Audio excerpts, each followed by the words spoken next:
Welcome, Angry Faithful. Today on Psychos and Sociopaths, we're going on a little journey on this one because I found this article that said the actual person from Jeepers Creepers is basically, it wasn't the creature itself, it was the intro on Jeepers Creepers that they Jeepers used. Creepers, yes. I can't even talk right now, but they used that as an intro to the movie, which the movie was totally different, but they used it on the intro of the movie, and people were like, since now people like talking to me, oh yeah, you should do it over this, we found this. And I looked at it and I was like, I'll check it out. You know, one of those things you go, oh, I'll check it out, and later down the line you're like, oh yeah, I gotta check out that thing. And I looked it up, I'm like, oh my god. Yeah, this guy was a special idiot. Well, actually, not an idiot. I mean, he was just a special shit pump. He happens to be the reason why men in divorce get a bad name. Like, they're afraid you're going to be like this guy. Well, for starters, have you seen that guy? Have you seen pictures of this guy? No, oh yeah, no. he looks like he's a monster from a horror movie. Do we fit the profile? Absolutely not. And for what it's worth, and this is going to piss our female listeners off, all of them, they're the ones watching. They're the ones that go to sleep at night watching The First 48. They're the ones going to sleep at night watching murder mysteries based on real life. They're the ones watching these documentaries on the ID Discovery Channel. They're the ones that watch shows. Thank you for watching. Yes, and they watch us or listen to us. Women, thank you for listening. Not all, but a lot of women. I mean, they watch shit like Snapped or listen to podcasts like Dirty John, and I'm like, or Psychos and Sociopaths. I'm plugging our fucking shit the entire time. You say something else. So, all right. So with that being said, we ask here kindly at Angry Me Productions that if you do commit murder and you are arrested, this is our legal disclaimer. We do not the acts and views and opinions expressed on this show do not directly reflect those of Angry Me Production as a whole, and we disavow any association with crimes that may be committed in the future to our podcast. I'm seriously, I started this thing, and even starting it, I was like, dude, I hope I don't get somebody, a fan or anything like that, and they come back around. It's like, hey, I listened to your podcast. Oh, that's great. I'm in prison, and gave me some ideas. Wait a minute, what? Wait, hold up. Did you plug us on the stand? Please tell me you plugged us on the stand.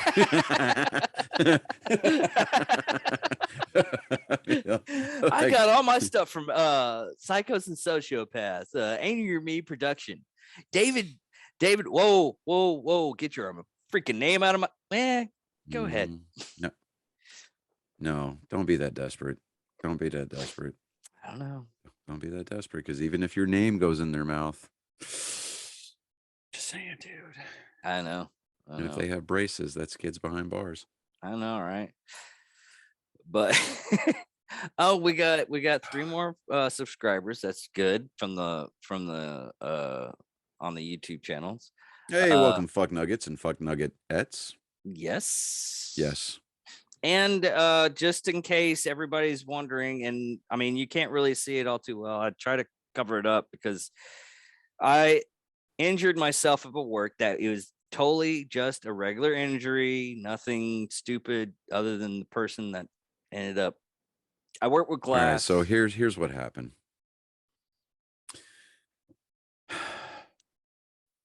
I was throwing the glass. So I was going to make a meme out of that picture you sent me. Oh, really? Mm-hmm. Do it. I don't give a fuck. You know what? Where? Oh, there's my phone. Go ahead and start. And I'm going to shoot this to you. Yeah. And we're going to start this out on Easter Sunday, April 15th, 1990. Bum, bum, bum. Along a lonely road 12 miles outside Dark. Coldwater, It was Michigan. draining.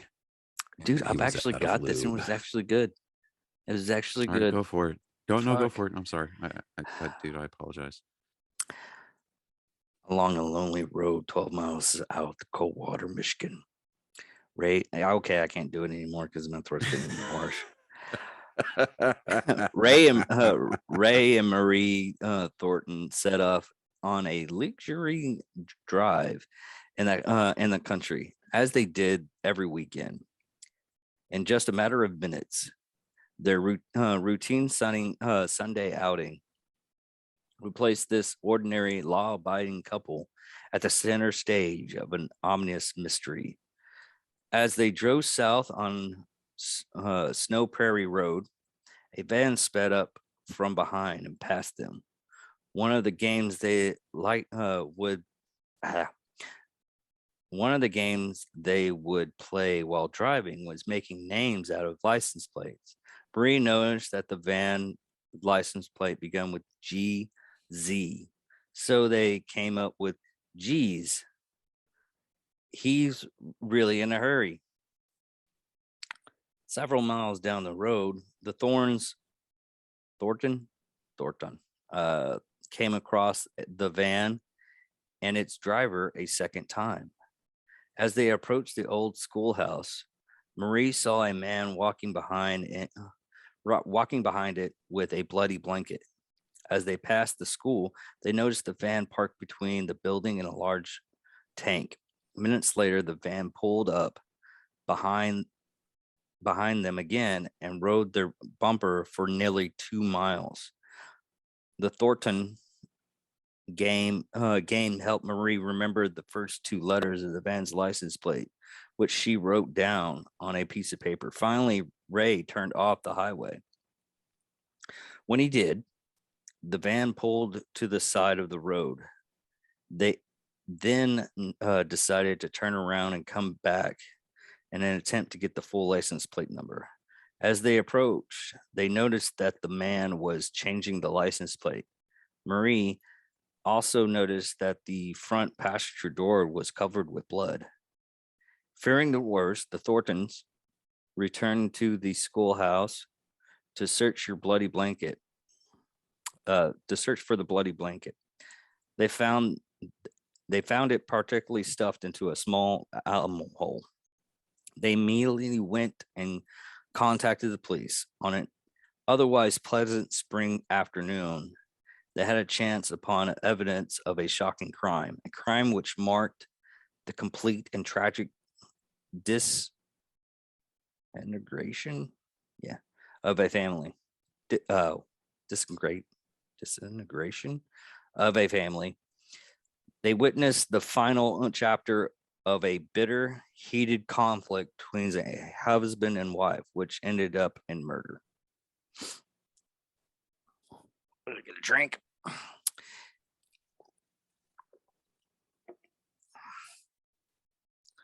To outward appearances, 46-year-old Dennis DePue.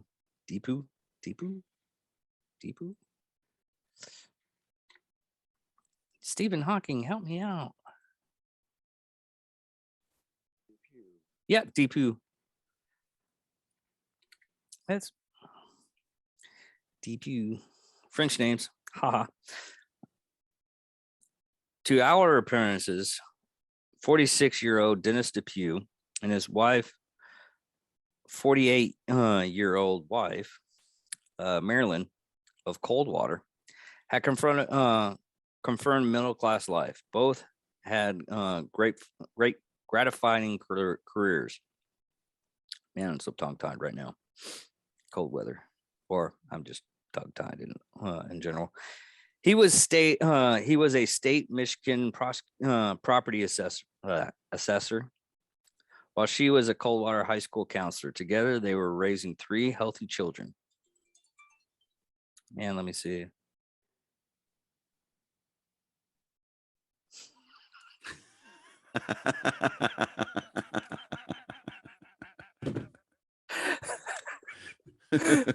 You know what, man? Fuck you. I gotta I gotta give that to. I'm gonna put that in our group. Okay. What paragraph? DZ, okay. Let's see here. Several miles down the road, Thornton's. Where'd you leave off? I figured something out that we need to start doing. The other guest that had Michael, he gave me a good idea. Is whenever we have, which I didn't do on this one. I was at but beneath the surface. What you do is you just highlight one of the words, Mm-hmm. and then we got carry on from there.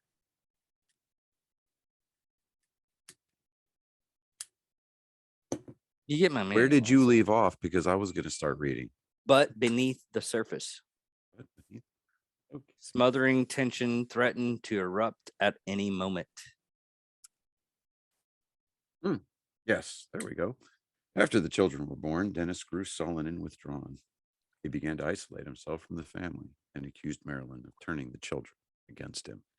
See, it's not so much the Mike Rowe voice that I'm going to pull out here. It's going to be the old-fashioned Robert Stack reading, because, this is from the Unsolved Mysteries fan page, right? Yeah. The DePue's daughter, Julie, recalled that they did not fight with each other. In fact, they rarely talked to each other at all. Marilyn told her co-worker, Ann Dunkel, that she was unhappy with her marriage. In 1989, after 18 years of it, she finally gave up and filed for divorce. When asked why she wanted to get a divorce, she said that the marriage was broken up. She told her lawyer, Richard Colbeck, that she wanted to be more of her own person, raising her family as she saw fit. She felt that Dennis was trying to domineer her, run her life, and not allow her to make decisions that she wanted to make. Dennis agreed to let her have primary custody of the children. Regarding their property, he was very willing to allow her to have most of it. Despite Dennis's attempts to keep the marriage intact, and the divorce became final in December of 1989. He was granted bi-weekly visitation rights, but the children were often reluctant to spend time with him. He was also granted access to the guest house, which he used both as an office and as an excuse to maintain control over his family. After the divorce, Marilyn changed all of the locks on the house's doors. Despite this, one day, she came home and found him sitting on the couch. She had no idea how he got in because he did not have access to the new keys to the door. She told Anne that she was frightened about that. And one day, out of the blue, Dennis indicated to his coworker, Jen Markowski, that he was contemplating suicide and murder. On Easter Sunday, 1990, Dennis arrived to pick up two of the children for a visit. Julia had already refused to go with him. When their son Scott asked to stay a bit longer, Dennis became angry with him. Marilyn and Dennis then got into an argument in which he blamed her for ruining his life. As he pushed her down the hallway, he began to hit her as the children pleaded with him to stop. Then he pushed her down the stairs, and she fell onto the landing. He went to her and began to hit her more. The oldest daughter, Jennifer, ran to a neighbor's house to call the sheriff's office. At the same time, Dennis took a severely injured Marilyn up the stairs. As he dragged her out to his van, he told the children that he was going to take her to the hospital. Julie noticed that she was not walking on her own. When Julie called out to her, she did not respond, apparently to be in a daze. The DePue, God, man, I already did this like several times. I can't even get the name right. Never arrived at the hospital. Sheriff's deputies and Michigan State Police immediately began a search for them. The same afternoon, the Thorntons witnessed Dennis' strange activities, found the bloody black blanket. Man, I cannot talk right now. In the yard of the schoolhouse. The area was clearly cornered off. The authorities began to assume the worst. Marilyn was probably dead. They discovered several. Is that you scratching or me scratching? Here's some scratching out of the sound. Okay.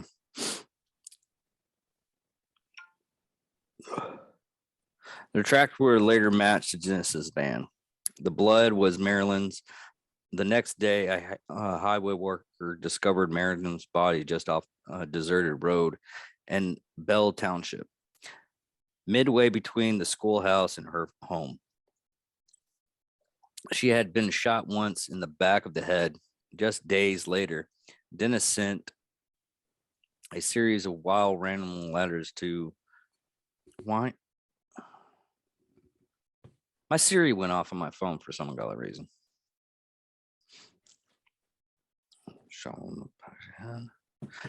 Rambling letters to friends and relatives in which he tried to justify her death. To Jan, he wrote, Marilyn had many, many opportunities to treat me fairly during this divorce, but she chose to string it out, trick me, lie to me. And when you lose your wife, children, and home, there's not much left. I was too old to start over. Altogether, Dennis sent a total of 17 letters postmarked in Virginia, Iowa, Oklahoma, based on the letters, and felt that he was trying to say that Marilyn's friends were the ones that caused her death, even though he was the one that pulled the trigger. Marilyn's parents felt that the only closure they could get regarding her loss was to have Dennis caught. 3 months after the murder, Dennis sent copies of a 13-page letter to a number of friends and relatives. It read like a treaty, a chilling 5,000-word rationality, which takes literally from the Bible throughout. An eye for an eye, a tooth for a tooth, a lie for a lie, a life for the life. I realize that vengeance is mine, saith the Lord, but sometimes the Lord is too busy doing other things. You know who I hear say stuff like that? Crazy Marines. people? They're like, vengeance may be the Lord's, but it's up to us to arrange the meeting. You know? They say stuff like that. I've said stuff like that. Yeah. I mean, it's like kill them all and let God sort them out. Yeah. Or what your next words better be some Shakespearean bullshit because that's going on your tombstone. Right. Exactly. That was a good one, wasn't it? Not mine. I don't know what movie it was from, but it was from a movie. Oh, dude, I'm totally digging on it. Okay. Now the results on this, because we ended up getting this from an unsolved mystery. This mystery is actually solved. At 8:30 p.m. on the night of the broadcast, a woman named Mary arrived at her home outside Dallas, Texas. Her boyfriend, Hank Queen, which it is, that's kind of, That's such an original name. My name is Hank Queen. yeah. I'm going to piss a lot of people off. Dude, what is it? I'm on a roll today. I mean, You I'm are pissing on a off roll. a majority of our customer of our listener base. And now the alphabet gang is going to come after me. Yeah, pretty much. I mean, look at what they're going with Joe Rogan right now. We'll get into that. Yeah, we can during the show wrap. Yeah. Hank Queen was already there. His van was parked in the driveway, which was out of the ordinary because he usually kept it inside the garage. When she came inside, he told her that his mother was very ill and that he needed to make an emergency trip home. He asked her to make him some sandwiches for the trip. She felt that something else was going on, but was not sure what that was. As he gathered up his clothes and some personal items, he gave her instructions on preparing the food for his trip. After putting his belongings in the van. He said goodbye to her. She could tell something was troubling him. She had a feeling that she would never see him again. Later that night, Maria was shocked to learn that Hank was actually Dennis and that he had just been featured on a broadcast. She believes that he was watching the show and deliberately kept keeping her distracted in the kitchen so that she would not see it and that he could leave. Interestingly, God, I cannot. Interestingly, Yeah, she had been suspicious of him in the past, asking a private investigator to look into him. Nothing was found at the time. One of Mary's friends called the telecenter and provided authorities with a Texas license plate number of Dennis's van. 4 hours later, his life came to a violent end just across Louisiana Mississippi state border when Louisiana state troopers spotted Dennis's van. They attempted to pull him over. He led the police on a 15-mile high-speed chase and broke through 2 police barricades. Warren County, Mississippi Sheriff Paul Barnett, Paul Bart, told his deputies that if the van refused to stop, they should shoot out its front tires. They missed the front tires, but got both back ones. Dennis traveled about a half a mile before his van came to a stop at around 4 a.m. After firing 2 shots through his windshields at the deputies, another through an open window, he turned his gun onto himself and took his own life. Paul believes that he intended to die that night, either by the deputies or by his own hand. Dennis was the first fugitive featured on the broadcast to have committed suicide. I guess whatever thing that they were watching. Mm-hmm. But yeah, it's one of those. I mean, if you look at the picture of this guy and kind of the woman too, they were just they needed someone, the photographer for those photos. Yeah. Did not do them justice at all. Usually they don't. Yeah. I mean, she kind of looks really weird looking, and he just looks like she dug him up. What did I say earlier? It was it looked like Herman Munster a little bit. Yeah, I'm gonna put the photo. I need to send you photos of these people so you can make thumbnails. So we can start putting thumbnails on the.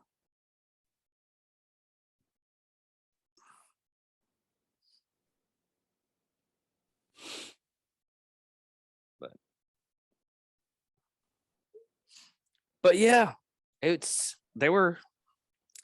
was freaking creepy looking. And this is one of those cases though, is he was narcissistic. He wanted to control everything. She wanted out of the whole situation, which in all right, she should be kicked out of the situation. Or she should legally gone through the divorce and everything like that. And it's also the basic fact of, like I was telling Maria, if someone messes with my life too much and everything like that, to where it becomes a problem, they seem more toxic, I cut them off. Yeah, they're out of my life. They're on my phone. They're on my social media. They have no contact with me. If they contact with me, because even I have one guy that every once in a while he's toxic, and my dad tells me, he's like, "Hey, I saw this guy." I'm like, "Okay." And my dad asked me, it's like, "Why don't you?" I was like, "Dude's toxic. I can't deal with that." Yeah, I'm on a forward road, and I don't need that stuff anymore. And I can do bad enough. I can do bad enough on my own. Yeah, I can fuck up my own life. Very good. I don't need anybody's help.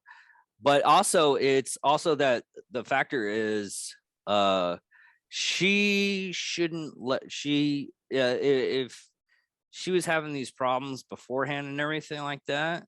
Yeah. She gave him an inn, really, not with the children.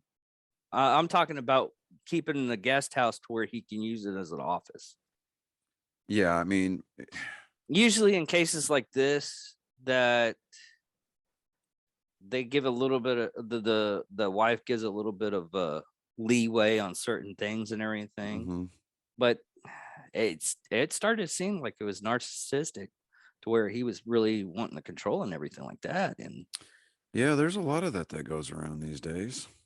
yeah, yeah, we won't talk about that. Yeah, no. We'll we'll That's be we'll be we'll be good people. yeah, fuck it. But anyways, uh situations like this though, uh it's really hard to judge. I mean, sometimes a situation when you're both going to a divorce, sometimes you have good ones, sometimes you have really bad ones. Yeah. Uh, this was a really bad one where the future ex-wife ended up dying, and he just went No, no, at all that point when she crazy, died, crazy. she was the ex-wife. Yeah, she was the ex-wife. Yeah, yeah.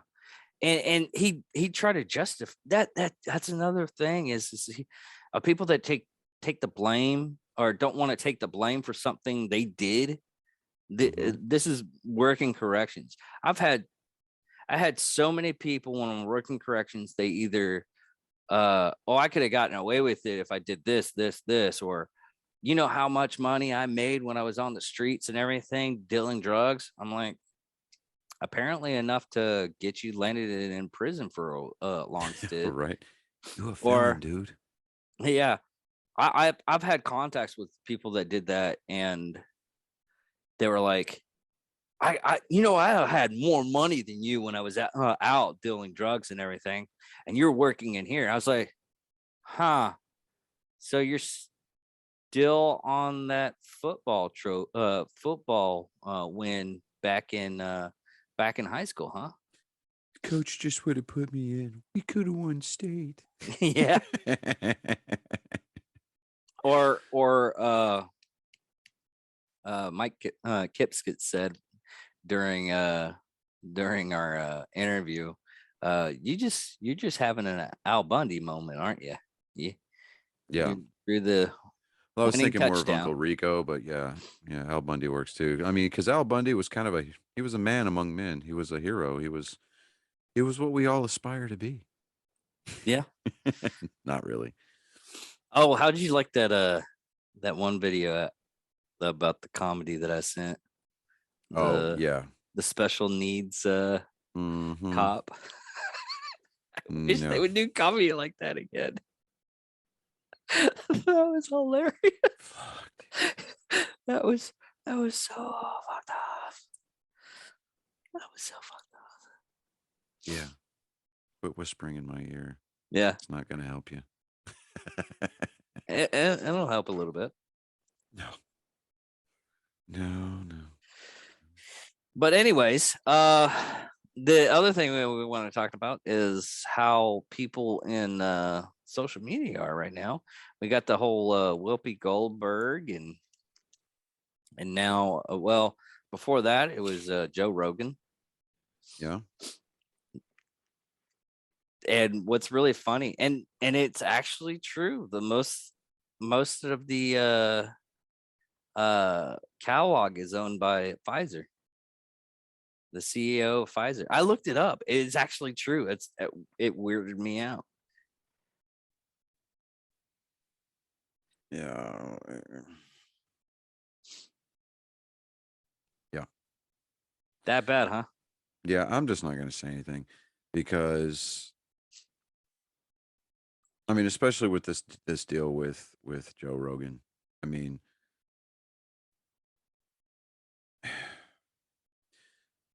it's sad because we obviously outnumber them. However, you get enough knuckleheads together and you apparently can absolutely just positively devastate somebody's career. Yeah. And for, if nothing else, nothing more than just sheer, unadulterated, malicious intent. Because why? They don't agree with you, and you have become the very thing that you have sworn to hate, and that is a fascist. So, congratulations to the left. Very, very, Oh, they very. didn't win. No, no, no. I'm just saying, congratulations on, being the one thing that you said you despise. It's kind of funny how that Yeah. works. Me and my coworker were talking about that today. Is how they want to treat people and ostracize certain groups and everything. And this is coming from the right does this too, and so does the left. Well, everybody, like I said, everybody's guilty of it, but it just Yeah, kind but of seems funny when, you get a specific demographic of people that are like, oh my God, I can't believe that you would say something like that. But yet in the same breath, they'll turn around and gather up all of their croonies and run run the cancel game on you. And it's just like dude, it's laughable at yeah, best. or they'll say they're never gonna buy this product, like the Carhartt stuff. Yeah, look, you already paid for it. The company's already made their money. If you don't want to be seen with it, just turn the shit inside out. I Yeah, mean, if Carhartt or wants to send us something, takes the thing out. If yeah, just Carhartt, put a piece of tape, put a piece of electrical tape over it. I mean, I know that you people have got. I mean, enough of you blue collar guys out there and girls probably have at least 500 or 600 rolls of electrical tape because nobody ever seems to be able to keep up with the one that they buy in the first place, yeah, myself included. But hey, if Carhartt wants to send us free shit, I will wear a fucking Carhartt beanie hat on the show. I don't care. Call me a sellout, but you know what? That shit's warm. it is. It really. I mean, most of the stuff that I get, I was talking when I was talking to Maria. She was like, I'm so cold. I was like, why haven't you got like Carhartt uh damn it, I can't even think overalls. She's like, what? Yeah, Carhartt overalls. You just put them on. You have your regular clothing and They're called everything. coveralls, by the way. Coveralls. Well, no, they have Yeah, they do have overalls, but the yeah. coveralls is what you were probably referring to. Well, they have coveralls. I was probably referring to Anyways, that one. moving Anyways, on. moving on. But I told her that. I was like, why don't you get that? She's like, why would I get that? I was like, because when I worked in corrections and days like this during the wintertime when it was raining, sleeting, and everything like that, I had to put one of those on just so I could do the gates at times. It's just one of those times. Yeah, exactly. So, but anyways, that's the end of the show, everybody. We get our complaints at the end of the show. Usually, we need to start doing that so we don't get off track. But I'm David Dickerman, I'm Johnny Skelton. and thank you for watching everything. Psychos and Sociopaths. Don't have a good day, people. Have Have a great great day. day.